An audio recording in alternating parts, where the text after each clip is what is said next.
This is Kwame Hanna coming to you from the Bahamas now, and we're talking with Tada Burrows. My name is Tennille Burrows, aka Tada, recording artist, songwriter, music publisher, activist. That's it. Awesome, awesome. At what age did you begin singing?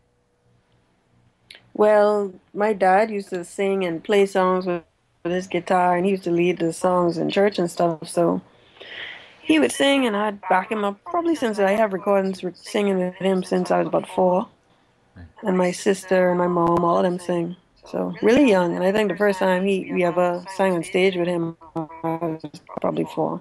Oh, awesome. So the talent's been in the But if family. you're talking about professionally, Yeah. if you talk about professionally, that would be older. Okay.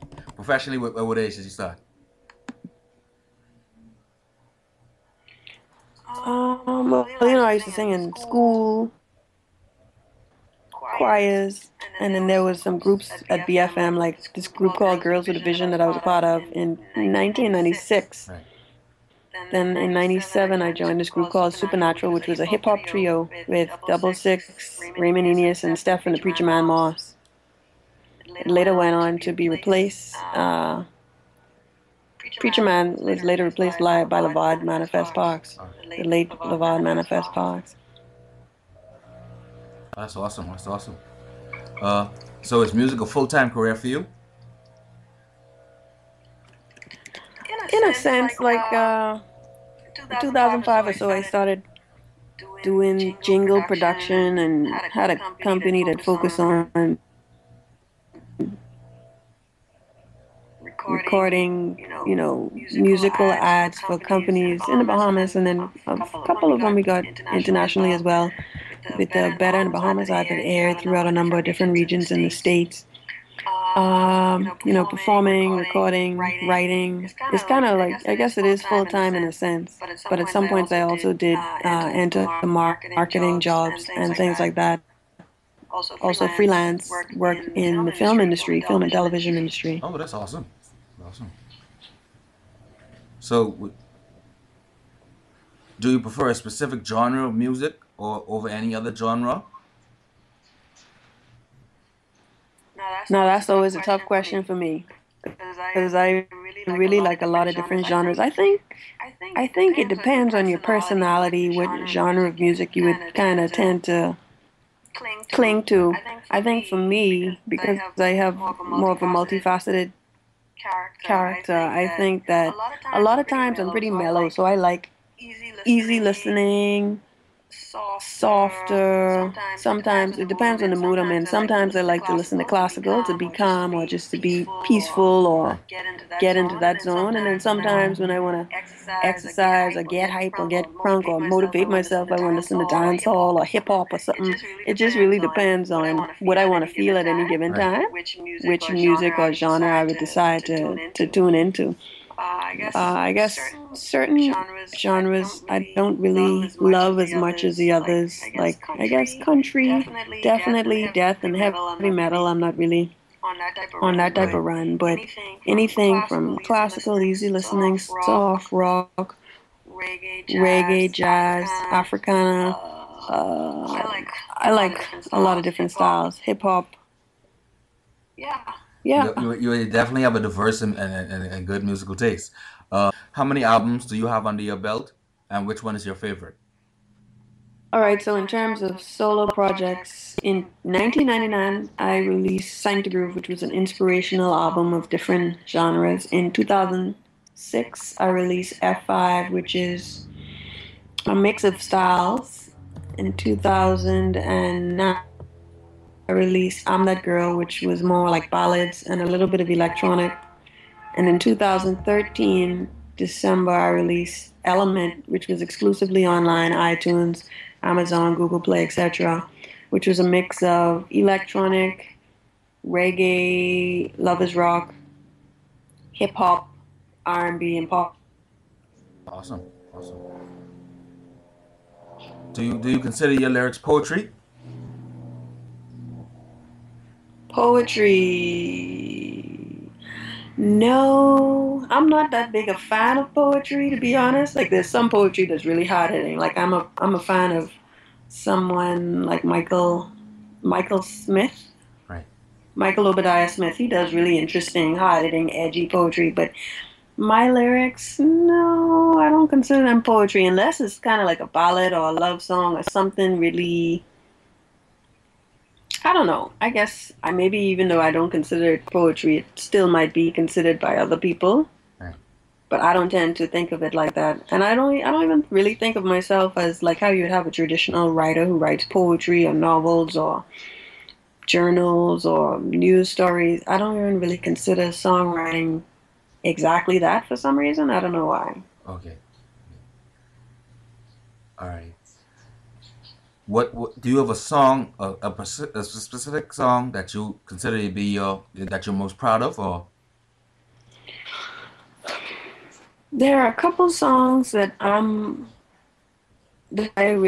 listen to and that I really like and I feel okay. So from my first album, Sanctuary Group, there was a song that I performed just with an acoustic guitar, and Adrian Diaghilev played the fret.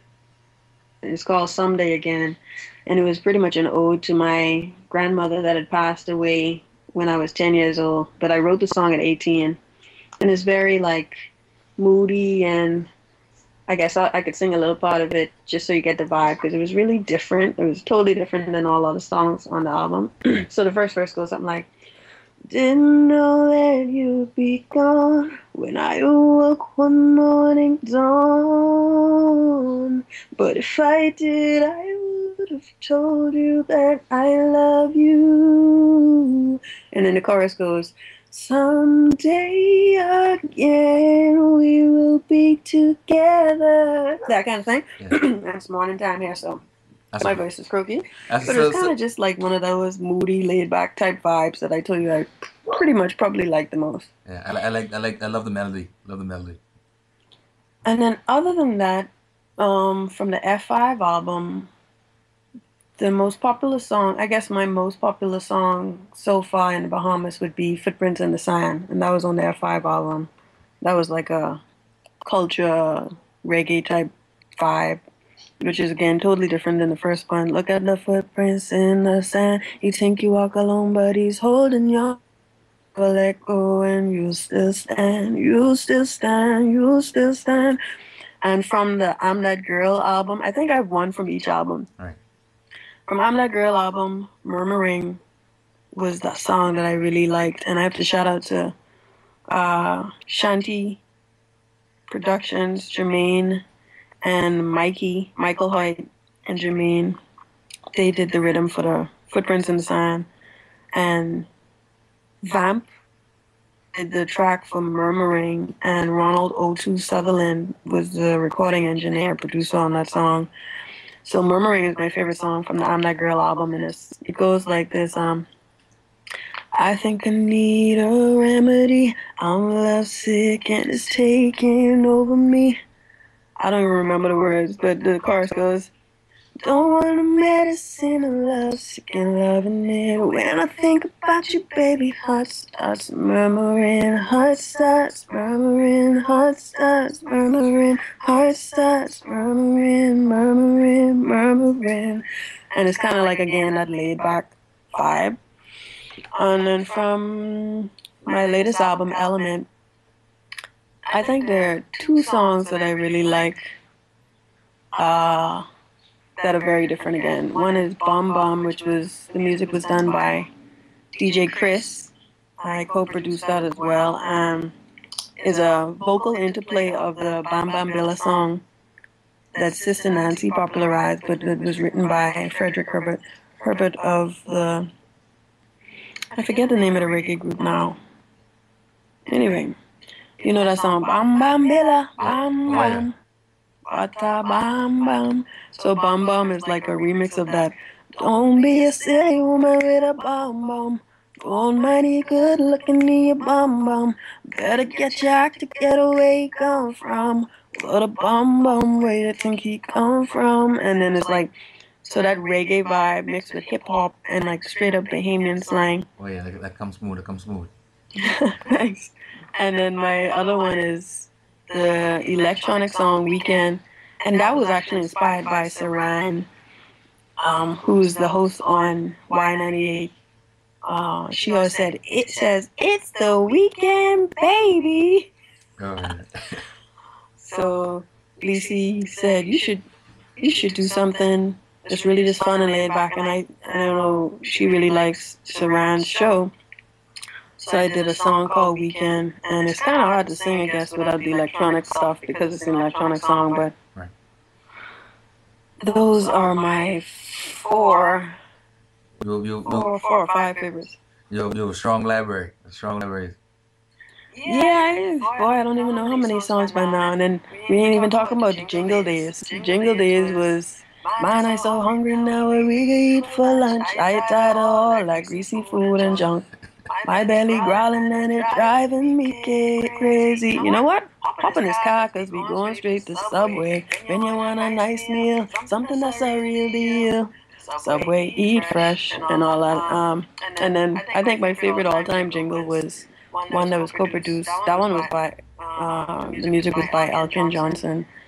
But the one that was co-produced by Rick Carey is, where can you get all types of shoes for children, men, and ladies?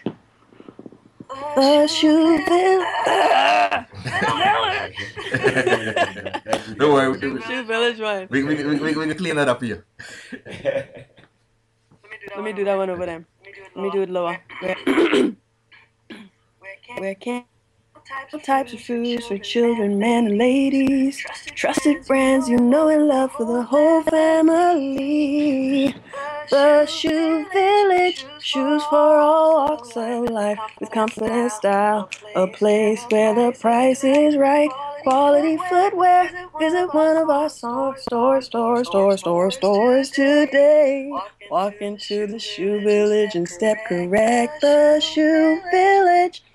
And that's 10 years old this year. I did that in 2004. I didn't even realize that was you. That's you have awesome talent. Thanks. Done about 40 jingles when I was doing that since 2005, sometimes 2005 for a few years. And so the catalog is pretty deep. And I think one of the most interesting things I've gotten to work on, other than the Better in the Bahamas ad, which was played widely throughout the States, was working on a song with some Bland's producers, Wisdom, and my co-writers with the Eclectics, Michael Harden and C.L. Lloyd.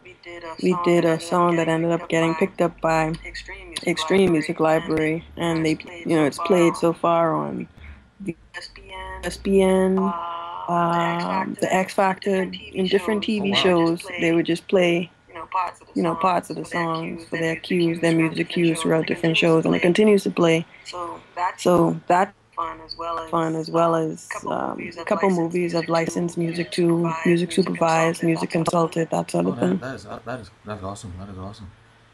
Would you get into film yourself?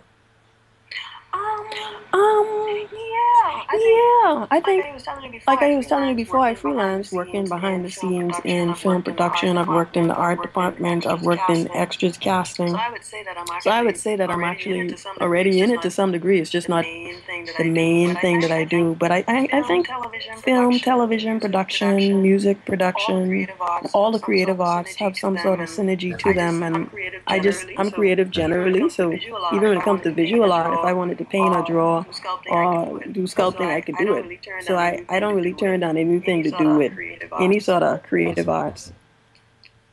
Do you have a favorite musician groups? It's interesting. I would always say that as a songwriter, I was like Michael Jackson. Just because he could write real heartwarming songs, and then he could switch it and write some real bad songs. And I think he was prolific in what he did. I also am a fan of Sarah McLachlan, but I think overall my favorite all time would have to be the Fugees. You shouldn't diss refugees, huh? Oh, yeah. Every time I listen to Fugees, I just feel good. I love Lauren Hill, so All right, so if you were given a chance to open for any artist of any genre of music, who would you pick and why? Oh boy. Oh boy. I guess I would have to think strategically. Do I want to open for somebody that has such a big, huge audience that I would just be able to piggyback off of that and get a lot of album sales from it? Like a Rihanna or a Beyonce? Or would I go with someone that I'm actually a fan of, like a Sade? Or Lauryn Hill or somebody like. I think I would have to go with who I'm a fan of and somebody that's kind of different enough that my style would complement their. So it wouldn't be Lauryn Hill because too many people have compared us. So it would have to be like A maybe. And I don't know if I would tailor my set towards the more mellow music or keep mixing it up and then just hope that her music would still vibe with that. Or maybe like a Jill Scott and Erykah Badu because that's a little closer to what, they might have similar fan base, I guess. Good selections, good choices, good choices. Thank you. I've noticed you on Rushden Square. Thank you. I think you were protesting and showing support for battered women and children. How important it is, do you think, that we stand in solidarity or show support for causes such as this? Well, in 2009, I founded a group called Bahamas Against Sexual Violence and Child Abuse, and it was in response to allegations that there was a 5-month-old that had died and succumbed to injuries from having been raped. They laid some other disease, or I don't know what it was, urinary tract, but I don't know how a 5-month-old. Anyway, I'm not sure what happened there. But, living in a small country like ours, realizing that incidences like the tragedies that happened to Marco Archer and countless other minors, older children, boys, girls, I just feel as though a lot of abuse goes on, and it's something that our country doesn't want to talk about because we're supposed to be so pristine and clean and such a nice tourist destination and paradise that I feel as though we neglect taking care of our own people and even the least among us, the littlest, the most vulnerable, marginalized groups, so that we could continue to perpetuate this idealistic viewpoint of our country. So 2009, I was in New York when I heard about that incident, but I got online and thousands of people to join a causes page for that group, and we just were discussing different issues and trying to understand how we could, as citizens, become involved in raising awareness and encourage volunteering at different organizations like the Crisis Center and working along with them. So we've been doing a lot of that throughout the past 5 years, but this year in 2014 it's kind of escalated to wanting to address other issues related to that and not directly related to that. So we formed a group called Rise Bahamas, which you could just, and it's really a vehicle to promote activism, raise awareness, try to get people involved in different community activities, because the last demonstration we had was the fact that a judge issued a 5-year sentence for a man that had been convicted of raping a 6-year-old girl. So we feel as though the judiciary, enforcement, general public, parliament, we feel as though it's going to take people speaking up and standing up and demanding higher standards and better enforcement, and trying to look at social ills as stuff that needs to be tackled from the root, and trying to find preventative measures as opposed to just reactionary sorts of ways to tackle crime.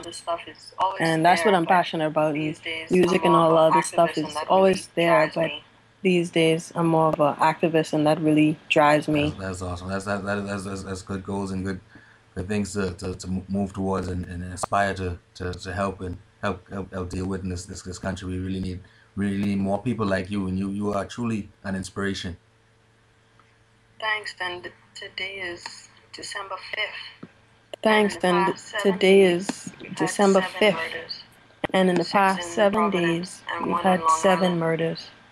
6 in New Providence and 1 on Long Island. and I don't understand what it will take if it will just take things happening to people that are close to us for us to really be outraged and step up and stand up and find ways to force the powers that be, the community organizations, and whoever else to get together and try to really do something that's never been done, something that could be effective in terms of dealing with this crime and the underlying issues. It's just, it feels hopeless a lot of times. I think a lot of Bahamians feel helpless. So you resort to this, okay, I'm just going to wait till somebody else figures it out. And we need to change that because the change will take all of us really participating to some degree. Are you involved in any other charities or volunteer work? Or? Other than Rise Bahamas, Bahamas Against Sexual Violence and Child Abuse, which other than Rise Bahamas, Bahamas Against Sexual Violence and Child Abuse, which are pretty much groups that I've founded, also work along with in gender-based violence and discrimination, which is comprised of Phone Bahamas, Families of All Murder Victims, Bahamas Women's Watch, Hollaback Bahamas, and Bahamas Urban Youth Development Center. Not really trying to take on too much, but through Rise Bahamas, we have a lot of initiatives, and we partner with different organizations or raise awareness about them, like those that I mentioned, as well as Valentina Brown. He has this group called Lend a Hand Bahamas that's doing great work in the Bain and Grantstown communities. Excellent work, a number of programs like Fishing for Families in Needs, and they're also building a community center in that area. Amanda Colson is doing work in that area as well with the National Art Gallery, trying to get more activities targeting the neighbors in that area, Baintown and surrounding areas. There's Tavari Smith, he started the Juvenile Justice Program. There's Troy Edward Clark with the Lead Institute, Terry Cunningham with Straw Incorporated. You know, these are institutions that target youth development, rehabilitation. And there's Resilience Girls Club. That's a group that Indira Archer started, and it's 8 to 12-year-old girls from the Anglican community. There's also Rashad Ahmad, who works with children on Minnie Street, again in the Anglican community, teaching them chess and different life skills. Simone Bowe has her own charity. So there's a wide network of people. Stephen Cartwright has a group that he's working with. There's the Lignum Vitae Center with Sheila Pritchard. There's so many groups that we just, you know, we're in touch with each other, and we try to support each other. And a lot of times support might not be financial, but it might be, okay, if you're having an event, if you need volunteers, if you need media, if you need a push in some way, somebody out of this network can try to assist. It's a constant struggle between the same, okay, should I just quit and go live somewhere that could facilitate a great fancy music career and really support me in somewhere that's developed? Well, or should I focus in it's a constant struggle between the same, okay, should I just quit and go live somewhere that could facilitate a great fancy music career and really support me in somewhere that's developed? Or should I focus in some work and try to get people engaged and try to build these sorts of organizations that are really necessary? So I think I'm leaning and more inclined towards doing the harder task, which is sticking it out and pushing as much as possible. But I really would like to see more people step up, and some are starting to, thankfully, and media has definitely been very proactive. I have to shout out to all the media outlets in the Bahamas. They cover a lot of, different activities that we partake in, and that's important so that people know that there are people rising and standing for what's right in the Bahamas. So I'll say 2017 and then see from there. A plug for the Bahamas Now, please. Thank you. What's up, Bahamas and the world? You're tuned in. You're logged on to BahamasNow.com. Keep it there. Stay tuned for all the most exciting news, entertainment, and events from the region.